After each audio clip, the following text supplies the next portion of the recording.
Ruvimbo, who lives in London, England, has a question, and I want to say hello to Ruvimbo as an alumnus of our International School of Exorcism. We're so pleased to have you as a highly trained spiritual warrior who wants to go forth and set the captives free. Here's the question. My question is, can a man of God, for instance, a pastor, be able to cast demons out of other people whilst he himself is a victim of demonic oppression? He himself is demonized.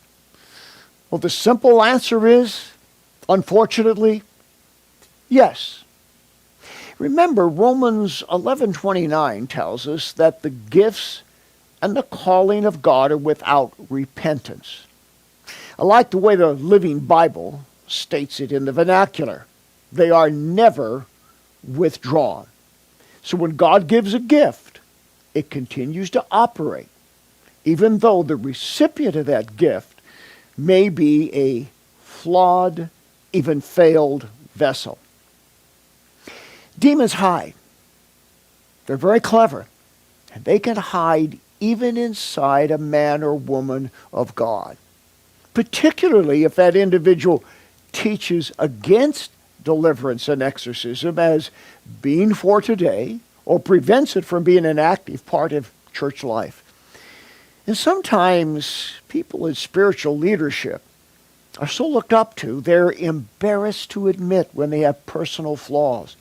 Flaws that could be exploited by demonic forces so they don't get the help that they need. And unfortunately, sometimes they end up leading a double life. The tragedy is, as Numbers chapter 32, verse 23 says, your sin will find you out. And sometimes that sin finds them out before they confess it and get it right, and then they fail and they fall. We need to remember, anybody can have demons. We all have feet of clay. We all have sinned and come short of the glory of God.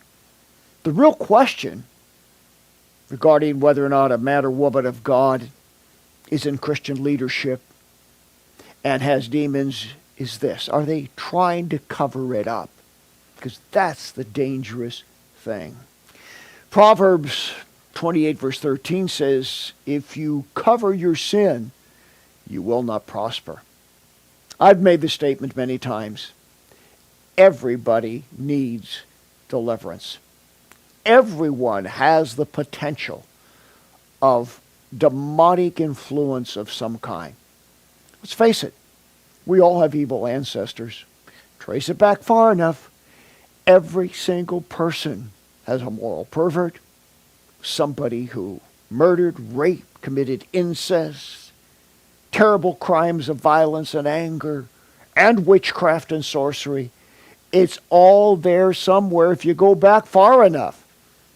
The question is, has the person of Christian leadership actually broken curses? You know, I talk about this in my book, Curse Breaking, how Christian leadership is specifically targeted. I also talk about it in my book, Jezebel.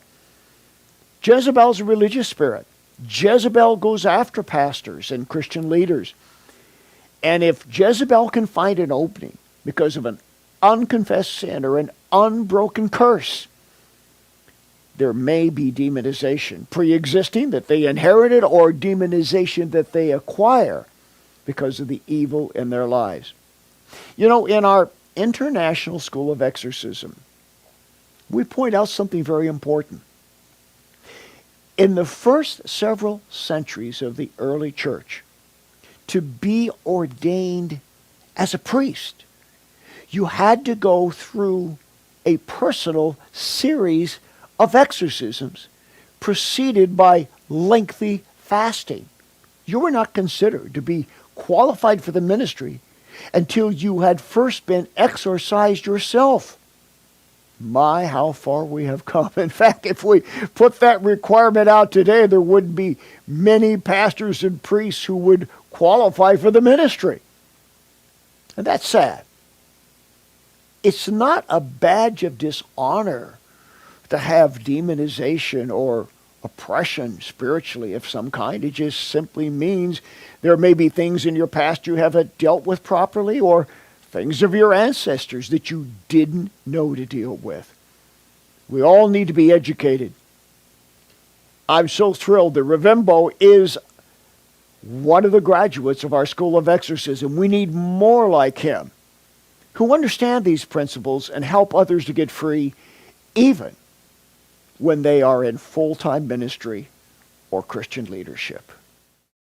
The International School of Exorcism, an online Bible college of spiritual warfare. The history of exorcism, healing, deliverance, and spiritual warfare. The practical aspects of breaking curses, pulling down spiritual strongholds, and removing the legal rights of Satan. Set yourself, your friends, and family free by enrolling in the International School of Exorcism.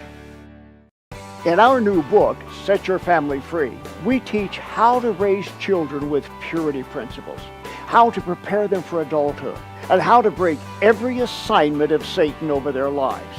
We give you the principles of spiritual warfare to fight for your family and to be victorious over the powers of darkness. This is the book that will set your family free. How do you know if your problems are the result of bad life choices or demons? My 200-page book, Dealing with Demons, has answers for questions most are afraid to ask. Can Christians be demon-possessed? How can I know what's natural and what's supernatural? Dealing with Demons will teach you how to recognize symptoms that the devil is at work in your life. Be one step closer to living in spiritual victory. The most frequent demon that I deal with is the spirit of Jezebel. This demon wants to destroy your health, your finances, your marriage, your family, and your church. My book, Jezebel, is your key to overcoming the most prevalent evil spirit of our age. Get your copy today. He took the curses away from me. Was he Bob Larson? Because he can help you. If your life isn't all that it should be, if relationships aren't working, if your health, your finances, or your spiritual life are unhappy, schedule a personal one-on-one encounter with me. We'll get to the root of the issues that are holding you back. We'll give you answers and a whole new direction in life. Oh, what a change, what a difference when you have an encounter with God. Take action. I look forward to seeing you soon.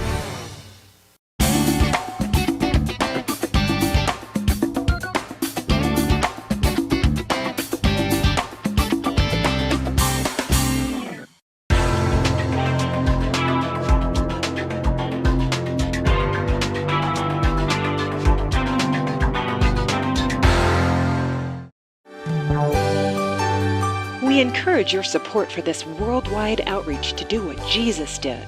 For the latest information on resources, seminars, conferences, training institutes, retreats, and international missions, go to boblarson.org. Thank you for your prayers and financial partnership.